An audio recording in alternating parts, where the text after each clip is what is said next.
Hello बच्चों, आज मैं टेंस का पार्ट 8 लेकर आया हूं।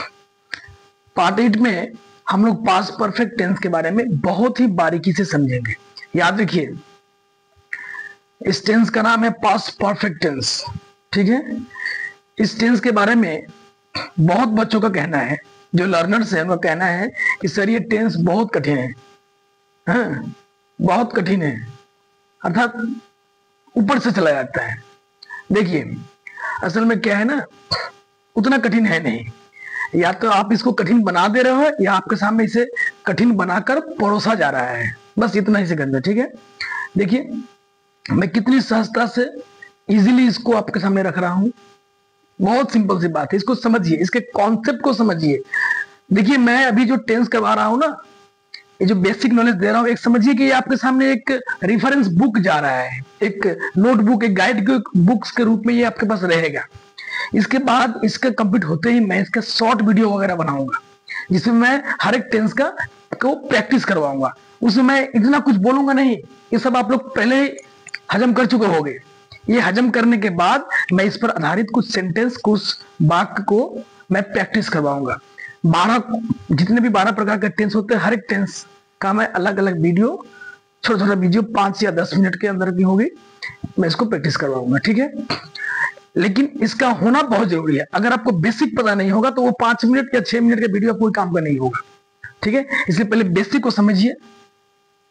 ओके, मैं एक सहज रूप से एक किताब आपके सामने प्रेस कर रहा हूं, समझिए। एक बुक है, ये एक छोटा सा मिनी बुक है ये आपके सामने। ओके, एक गाइड बुक का काम करेगा। ठीक है, तो देखिए ये इतना इजी है जो आप खुद समझ जाओगे। असल में क्या है ना, इस टेंस को बच्चे कठिन क्यों कहते हैं, ध्यान दीजिए। देखिए, ये पहचान मैं लिख रखा हूं, ये मैं पहले से इसलिए लिख रखा हूं ताकि समय कम खर्च हो, उस समय में कुछ और प्रैक्टिस करवा सकूं।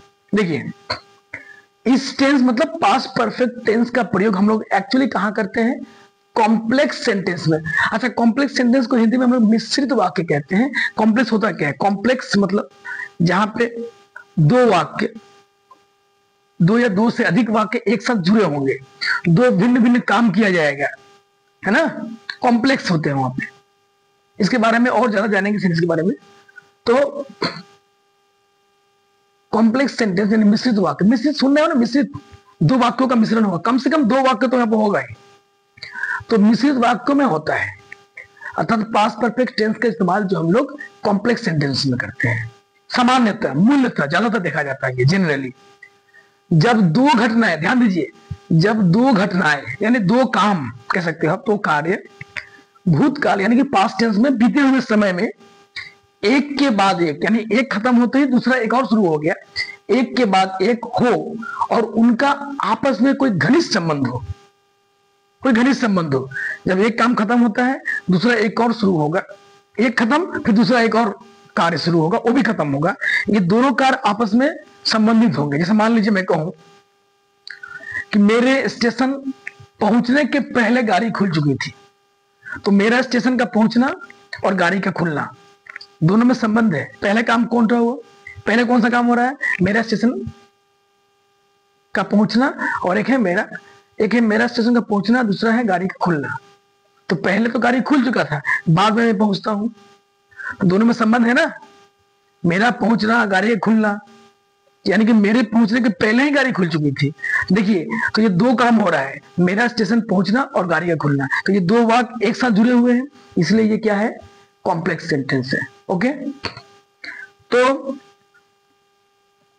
अभी देखिए, तो उनका आपस में घनिष्ठ संबंध हो, तो पहले घटी घटना, अभी मैंने वाक्य कहा कि मेरे स्टेशन पहुंचने के पहले गाड़ी खुल चुका था, तो पहले कौन सा घटना घटा, मेरा स्टेशन पहुंचना या गाड़ी का खुलना। तो मेरे स्टेशन पहुंचने के पहले गाड़ी खुल चुका, अर्थात गाड़ी का खुलना, गाड़ी का चला जाना, ये प्रथम घटना है। तो जो घटना प्रथम घटेगी, जो घटना प्रथम होगा, प्रथम काम होगा, उसे हम लोग कहेंगे प्रीवियस एक्शन। एवं जो काम पहले होगा उसे हम लोग पास्ट परफेक्ट के रूल से बनाएंगे। पास्ट परफेक्ट का रूल मतलब ये देख सकते हैं आप लोग, subject had verb 3 and object. Had है पास्ट परफेक्ट टेंस का हेल्पिंग वर्ब, क्लियर। तो सब्जेक्ट हैड वर्ब 3 ऑब्जेक्ट, यानी जब देखिएगा दो काम एक साथ हो रहा है, मतलब एक काम होने के तुरंत दूसरा काम हुआ है, उसके बाद में उसके पीठ पीछे हुआ। तो एक के बाद जब एक काम शुरू हो तो जो काम पहले होगा उससे हम लोग पास्ट परफेक्ट रूप से बनाएंगे, अर्थात उसमें हैड और वर्ब 3 का इस्तेमाल करेंगे। और जो काम बाद में खत्म होगा उसे हम लोग सिंपल पास्ट, ध्यान दीजिए ये है पास्ट परफेक्ट टेंस, लेकिन इसमें सिंपल पास्ट टेंस का भी एंट्री होगा। कब? जब दो काम होगा, तो जो काम पहले होगा उसे पास्ट परफेक्ट रूप से बनाएंगे, अर्थात हैड प्लस वर्ब 3, और जो काम बाद में होगा उसे हम लोग सिंपल पास्ट कहो या फिर पास्ट इंडेफिनिट कहो, अर्थात वर्ब टू और ऑब्जेक्ट, सब्जेक्ट वर्ब टू और ऑब्जेक्ट रूल से बनाएंगे, ठीक है। ये दोनों सेंटेंस, दोनों रूल पर आधारित सेंटेंस एक ही वाक्य में, अर्थात कॉम्प्लेक्स सेंटेंस में देखने को मिलेगा आपको। इसलिए बच्चे से उस सेंटेंस को कॉम्प्लेक्स यानी कि कॉम्प्लिकेटेड या जटिल कहते हैं, कठिन कहते हैं, कुछ नहीं है, बस मैं जैसे कह रहा हूं आपको समझिए। तो जो काम पहले होगा उसे हम लोग प्रीवियस एक्शन कहेंगे, और जो काम बाद में होगा उसे हम लोग सब्सिक्वेंट एक्शन कहेंगे, अर्थात बाद वाले काम। सब्सिक्वेंट एक्शन को किससे बनाएंगे हम लोग? सिंपल पास्ट यानी कि सब्जेक्ट वर्ब टू ऑब्जेक्ट, और प्रीवियस को हम लोग पास्ट परफेक्ट से बनाएंगे। प्रीवियस का मतलब दो काम हो रहा है, जो काम पहले होगा एक नंबर वाला हो गया प्रीवियस, और दो नंबर वाला हो गया सब्सिक्वेंट, क्लियर। मैंने यहां पर एक और दो लिख रखा है पहले से। अच्छा, ये तो आपको जब कॉम्प्लेक्स सेंटेंस हो, मिश्रित वाक्य हो, उसके लिए मैंने कहा है ना। लेकिन कभी कभी सिंपल सेंटेंस भी होगा। सिंपल मतलब एक ही वाक्य होगा, एक सब्जेक्ट एक फाइनाइट वर्ब होता है ना, सिंपल सेंटेंस। सिंपल उसमें दो वाक्य नहीं होंगे, एक ही वाक्य होंगे। तो सिंपल सेंटेंस में मैं फिर से लिख दिया यहाँ पे, सिंपल सेंटेंसेस में भी जब देखिए आप ऑलरेडी, मतलब ऑलरेडी का मतलब क्या होता है? पहले ही। याद देखिएगा, ऑलरेडी का मतलब पहले ही, ऑल रेडी का मतलब क्या होता है? पहले ही। लेकिन अगर बिफोर लिखता हूं इसका मतलब होता है पहले, ध्यान दीजिए, पहले ही। अगर ही लगा रहे तो ऑलरेडी, केवल बोलूं पहले तो इसका मतलब बिफोर, ठीक है, होता है ना बिफोर आफ्टर। तो पहले ही का मतलब ऑलरेडी, और केवल पहले के लिए बिफोर का इस्तेमाल करेंगे। हालांकि ये दोनों ही पास्ट परफेक्ट में यूज होने वाला है, ओके। तो सिंपल सेंटेंस में अगर already, by the end of, by the time, किसी समय का चर्चा किया जाए, जैसे 10 बजे तक मैं राम से मिल चुका था, मैं 8 बजे तक नाश्ता कर चुका था, तो ये टाइम वगैरह अगर दिया रहेगा, एट द एज ऑफ, कोई उम्र दिया हो, 20 वर्ष की उम्र तक उसने बीए कंप्लीट कर चुका था, उसकी शादी हो चुकी थी, तो ये जब एट द एज ऑफ आदि, ये जो फ्रेजेस, वाक्यांश अगर होंगे सिंपल सेंटेंस में, तो उस दरमियान भी हम लोग पास्ट परफेक्ट टेंस का इस्तेमाल करेंगे। हालांकि कॉम्प्लेक्स नहीं है। कॉम्प्लेक्स का मतलब जहां दो वाक्य एक साथ जुड़े होंगे वहां तो पास्ट परफेक्ट लगेगा ही, वो तो मैंने पहले कह चुका। लेकिन जहां पर एक ही वाक्य हो, दो वाक्य नहीं हो, उस क्षेत्र में भी हमें सिंपल पास्ट परफेक्ट का इस्तेमाल करना है, अर्थात सब्जेक्ट हैड का इस्तेमाल करना होगा। कब? जब वहां पे ऑलरेडी, अर्थात पहले ही, by the end of, by the time, at the age of, ये सब शब्द अगर वहां पे आए, फ्रेजेस आए, वहां पे हमको पास्ट परफेक्ट का इस्तेमाल करना है, ओके। तो मैं, आपने देख लिया दो प्रकार का वाक्य है यहाँ पे। तो मैं कॉम्प्लेक्स सेंटेंस में बाद में आता हूं, पहले सिंपल वाला कर लेता हूं, सिंपल में, ओके। देखिए, तो पास्ट परफेक्ट का रूल मैंने लिख रखा है, सब्जेक्ट हैड वर्ब 3, और ये सिंपल पास्ट का रूल। ये दोनों प्लस में कब आएंगे? कॉम्प्लेक्स में। लेकिन मैं फिलहाल केवल एक पर ही कर रहा हूं, पास्ट परफेक्ट में, ओके। जैसे मैंने लिख रखा है, मरीज मर चुका था। ध्यान रखिए, पास्ट परफेक्ट का मतलब ये भी होता है, एक सिंपल पास्ट, एक है पास्ट परफेक्ट, दोनों ही पास्ट परफेक्ट है, दोनों ही पास्ट टेंस ही है। लेकिन अगर आप सिंपल पास्ट का मतलब निकालो, इसका मतलब हुआ वो भी पास्ट में हुआ है। पास्ट परफेक्ट का अगर मतलब निकालो तो वो सिंपल पास्ट से पहले हुआ है, अर्थात पास्ट में भी बहुत पुराना अगर हो, पास्ट में ही अतीत काल में अगर कोई काम बहुत पुराना हो चुका है तो हम लोग पास्ट परफेक्ट का इस्तेमाल करेंगे, ओके। तो ऐसे अगर दो वाक्य हो जो लगे कि ये वाक्य जो हो सो इससे पहले हुआ है, तो जो पहले हुआ है वो पास्ट परफेक्ट में आएगा, और जो बाद में हुआ वो सिंपल पास्ट में आएगा। ओके, समझ में आ गया आपको? चलिए, अब तो मरीज मर चुका था। अच्छा, यहाँ पे और देखिए, इस टेंस के वाक्य के अंत में क्या आ रहा है? चुका था, चुकी थी, चुके थे, गया था, गई थी, आदि आदि इत्यादि ये सब रहेगा। तो इस पहचान को अच्छी तरह से लिखिए, उसको समझ के हजम कर लीजिए। ओके, अब देखिए, मरीज मर चुका था मतलब ये अतीत की बहुत पुरानी बात हो चुकी है, अतीत में हुई है, बहुत पुरानी हो चुकी है। तो मरीज मर चुका था, यहाँ पर एक ही वाक्य है। अगर ऐसा होता कि डॉक्टर के आने से पहले मरीज मर चुका था तो ये होता कॉम्प्लेक्स सेंटेंस, लेकिन मैंने अभी भी कहा कि मैं कॉम्प्लेक्स सेंटेंस में नहीं बना रहा हूं, मैं इसको सिंपल में यूज कर रहा हूं, तो मैं इधर देखूंगा ही नहीं। ठीक है, बस ये एक ही वाक्य है, इसे मुझे पास्ट परफेक्ट समझ के ही बनाना है। ये समझना है कि ये अतीत में बहुत पुराना हो चुका है। तो मरीज मर चुका था मतलब बहुत दिन पहले मर चुका था। तो इसका रूल है सब्जेक्ट हेड, सब्जेक्ट कौन है भाई यहाँ पे? मरीज, मरीज subject, the patient, PATIENT, spelling याद रखिएगा, द पेशेंट हैड, क्योंकि पास्ट परफेक्ट टेंस का सहायक क्रिया हैड है। वर्ब 3 मर चुका, DIED, died, the patient had died, object नहीं है, नहीं देंगे। चलिए, हम पहले ही जीत चुके थे, ये देखिए पहले ही, अभी मैंने लिख रखा है ऑलरेडी का इंग्लिश क्या होता है? पहले ही। तो जब भी आप ऑलरेडी देखें, पहले ही अगर आता है तो वहां पर आप आंख बंद करके बिना कुछ सोचे समझे आपको पास्ट परफेक्ट यानी हैड का इस्तेमाल करना है। ओके, तो हम पहले ही जीत चुके थे, सब्जेक्ट हम का इंग्लिश क्या होगा? We had already, we had already, जीतना का इंग्लिश विन होता है, भाग 3 होगा won, we had already won. आई बात समझ में? अब क्या है, 8 बजे तक मैं नाश्ता कर चुका, इसको खुद बनाइए, इसको आप लोग खुद बनाइए, जल्दी जल्दी फटाफट।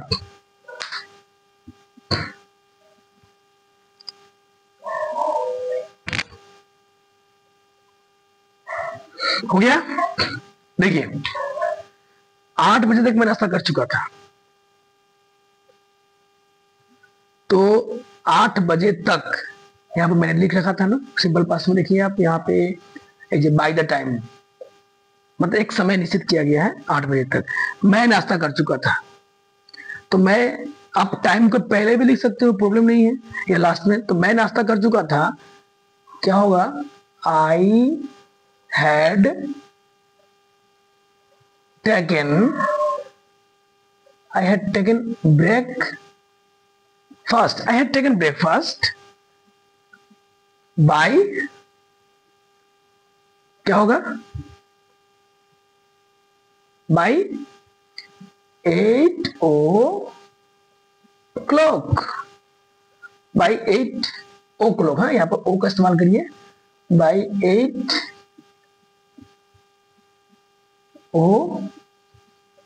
o'clock, मैंने पहले भी कहा है, ओ के ऊपर ये एपोस्ट्रोफी चिन्ह है, इसका मतलब यहाँ पर एफ साइलेंट हो चुका है, ऑफ। बाई 8 ऑफ क्लॉक, यानी कि ओ का मतलब होता है ऑफ, शॉर्ट फॉर्म में लिखा गया है ना। सब छोटी छोटी बातें आपको जानना चाहिए।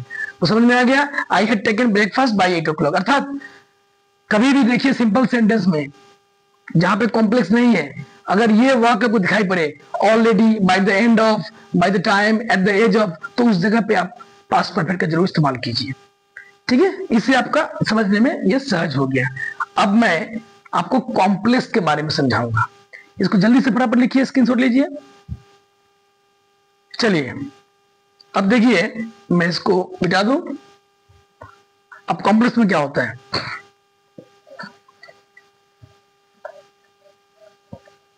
रूल आपका वही है,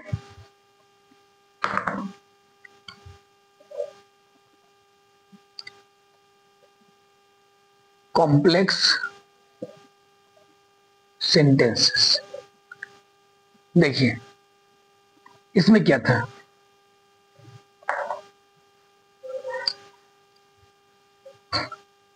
मान लीजिए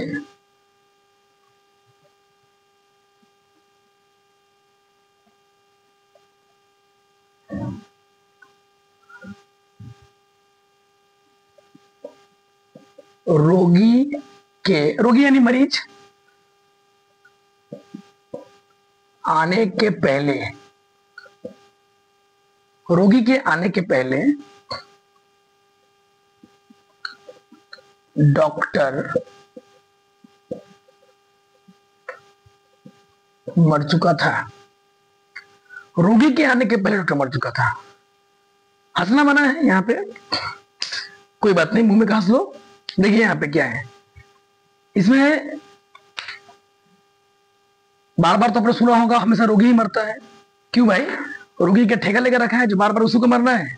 डॉक्टर के अमृत पी कर आए हैं, वो भी तो मरते ही हैं। तो रोगी के आने के पहले, एक है रोगी का आना, एक है डॉक्टर का मर जाना। हो सकता है रोगी गया, इससे पहले डॉक्टर निकल लिए, उनको भी तो बीमारी हो सकता है, कोई सदमा लगा होगा, है ना। तो दो काम हो रहा है यहाँ पे, एक है रोगी का आना, एक है डॉक्टर का मरना। अभी अभी मैंने कहा कि जो काम पहले खत्म होगा अर्थात प्रीवियस एक्शन, उसको हम लोग पास्ट परफेक्ट के रूल से बनाएंगे, और जो काम बाद में खत्म होगा अर्थात सब्सिक्वेंट एक्शन, उसको हम लोग सिंपल पास्ट से बनाएंगे। क्लियर? देखिए यहाँ पे दो वाक्य है, एक है रोगी का आना, एक है डॉक्टर का मरना।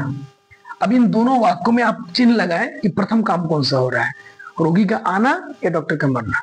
ध्यान दीजिए, रोगी के आने के पहले डॉक्टर मर चुका था, यानी कि रोगी जब गया वो देखता है डॉक्टर ऑलरेडी मर चुका है, यानी कि सबसे पहला काम हुआ डॉक्टर का मरना, बाद में है रोगी का आना। तो हम लोग पहले इसको बनाएंगे। तो डॉक्टर मर चुका था, यानी कि इस रूल से बनेंगे। सब्जेक्ट क्या है? डॉक्टर। तो द डॉक्टर लिखते हैं, निश्चित कर दूं, the doctor had died, the doctor had died, doctor मर चुका था। के पहले, बिफोर, ये कंजंक्शन है, दो वाक्यों को जोड़ने का काम करता है। ये जब ज्वाइनिंग करेंगे हम लोग सिंथेसिस तो समझेंगे इसके बारे में, हैं। ये प्रीपोजिशन का काम कब करेगा, कब कंजंक्शन का काम करेगा, इसको जानना बहुत जरूरी है। फिलहाल दो वाक्यों को जब जोड़ेगा ये कंजंक्शन कहलाता है, ठीक है। The doctor had died before, रोगी का आना, before the patient, before the patient. देखिए ये प्रथम वाक्य था हैड देकर, दूसरा वाक्य किसमें बनाएंगे? Simple past. सिंपल पास्ट का रूल क्या है? सब्जेक्ट भाव टू, अर्थात भाव टू, भाव क्या है यहाँ पे? रोगी का आना, आना का इंग्लिश क्या होता है? कम। भाव टू क्या होता है? Came. Before the patient came, CAME, came. Okay, समझ में आ गया आपको? तो इस तरह से जब आप देखिए दो वाक्य एक साथ जुड़े होंगे तो आपको जो काम पहले खत्म होगा उसको आपको हैड का इस्तेमाल करना है, अर्थात पास्ट परफेक्ट रूल से। जो काम बाद में होगा उससे इसमें, ठीक है। लेकिन ये पहले वाला अगर ये बाद में हो, जल्दी से कॉपी कीजिए, फटाफट जल्दी कीजिए।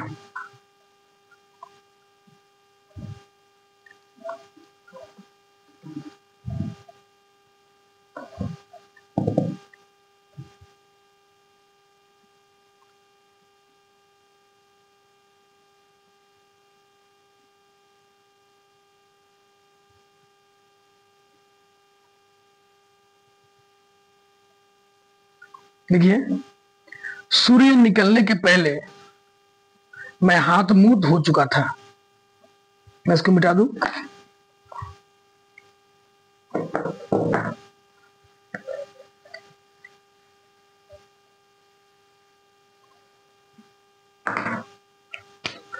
दो नंबर, सूर्य निकलने के पहले मैं भात खा चुका था। चलिए, भात ही खा चुका है ना। सूर्य निकलने के पहले मैं भात खा चुका था। चलिए, कोई अनुष्ठान होगा। अच्छा, जल्दी से बनाइए इसको, फटाफट बनाइए, फटाफट बनाइए, जल्दी बनाइए।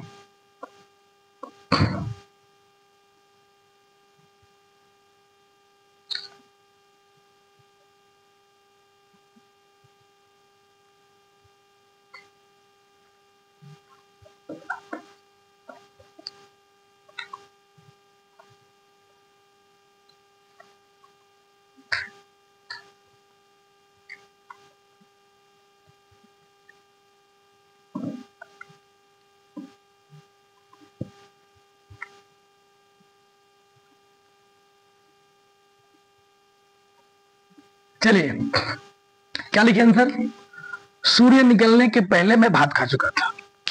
अब देखिए इसका आंसर, दो काम है, सूर्य का निकलना और मेरा भात खाना। अब बताइए पहले काम कौन सा होगा।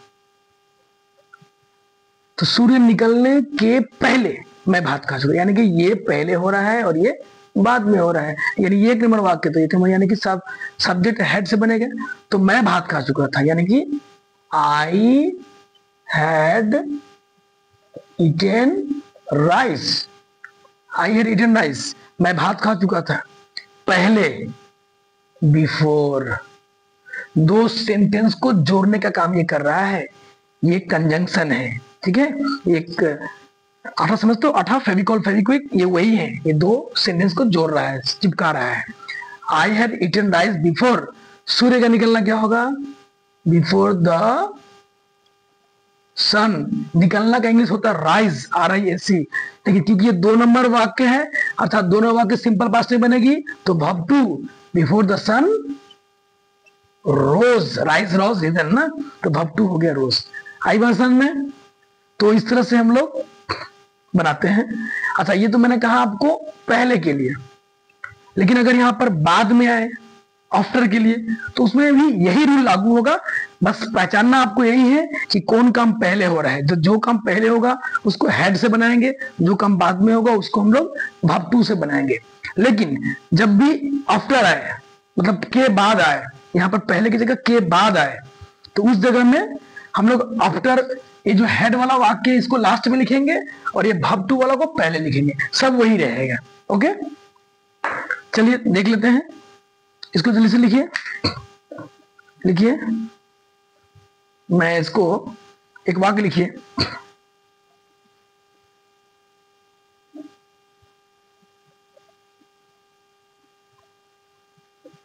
ठीक है, अगर मैं लिखूं यहां पे 3 नंबर, तुम्हारे जाने के बाद मैं उससे मिलने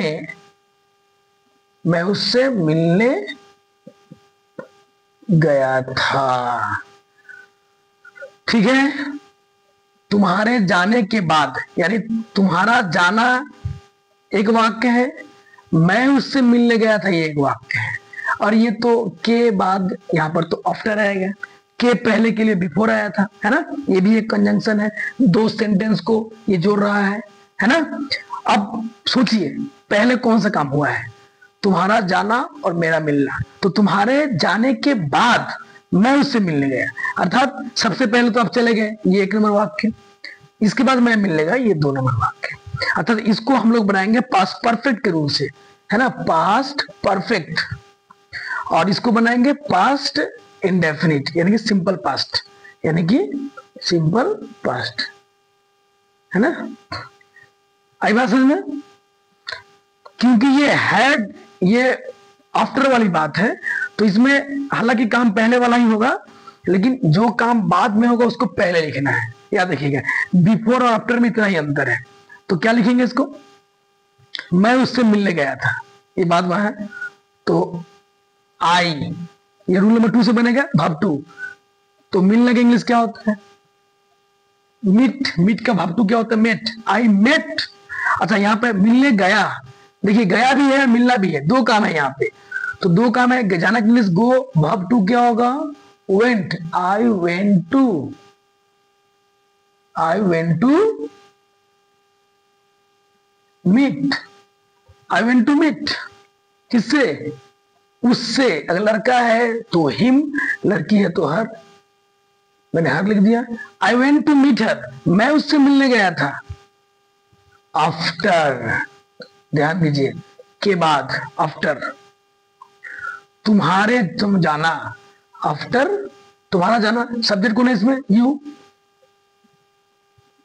अब ये एक वाक्य है, सब्जेक्ट या वर्ब, ये कौन सा टेंस में बनेगा, तो ये काम पहले हुआ था, तो जो काम पहले होगा उसको पास्ट परफेक्ट यानी सब्जेक्ट हैड में, आफ्टर यू हैड, जानना कि इंग्लिश गो होता है, वर्ब 3 क्या होगा, गन। तो क्या हुआ English, I went to meet her, I went to meet her after you had gone, यही हो गया आपका राइट आंसर। आई बात समझ में। इसको आप अगर पहले लिखोगे तो भी होगा, तो इसे लिखना होगा क्या, after you had gone comma I went to meet her, ऐसे लिख सकते हैं, ये लिखना ही ठीक है। फिलहाल अभी सीख रहे हैं, सीखिए, बाद में जब मैच्योरिटी आएगी तो आप इसको नचाओगे, ठीक है। आई बात समझ में। तो इस तरह से वाक्य को हम लोग करेंगे। नेगेटिव में क्या होगा पता ही आपको, हैड के बाद नोट बैठेगा, उसमें तो कोई प्रॉब्लम है नहीं, आप सीखते आए हैं। तो ये है पास्ट परफेक्ट टेंस का मूल बातें जो आपको कठिन लगता था। अब कठिन वाली कोई बात नहीं है, मैंने कह दिया सिंपल सेंटेंस इन सभी वाक्य से बनेगा, है ना।